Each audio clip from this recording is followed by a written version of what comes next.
कुएं का विवाह। एक बार राजा कृष्णदेव राय और तेनालीराम के बीच किसी बात को लेकर विवाद हो गया। तेनालीराम रुठकर चले गए। 8-10 दिन बीते तो राजा का मन उदास हो गया।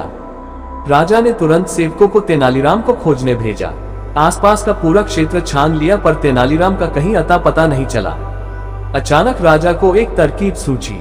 उसने सभी गांवों में मुनादी कराई, राजा अपने राजकीय कुएं का विवाह रचा रहे हैं, इसलिए गांव के सभी मुखिया अपने अपने गांव के कुओं को लेकर राजधानी पहुंचे।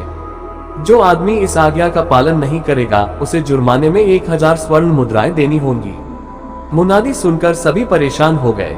भला कुएं भी कहीं लाए ले जाए जा सकते हैं। जिस गांव में तेनालीराम भेष बदल कर रहता था वहां भी यह मुनादी सुनाई दी। गांव का मुखिया परेशान था।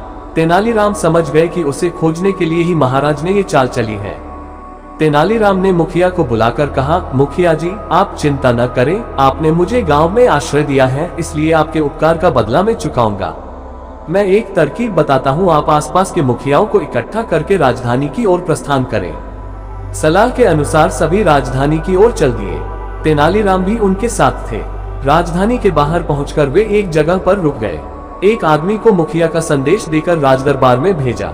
वह आदमी दरबार में पहुंचा और तेनालीराम की राय के अनुसार बोला, महाराज हमारे गांव के कुएं विवाह में शामिल होने के लिए राजधानी के बाहर डेरा डाले हैं।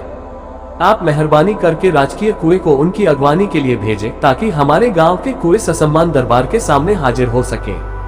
राजा को उनकी बात समझते देर नहीं लगी कि ये तेनालीराम की तरकीब है। राजा ने पूछा, सच सच बताओ कि तुम्हें यह हक़ किसने दी है?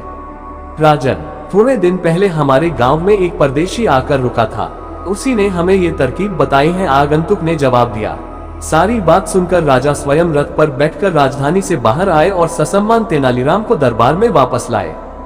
गांव वालों को भी पुरस्कार देकर विदा किया।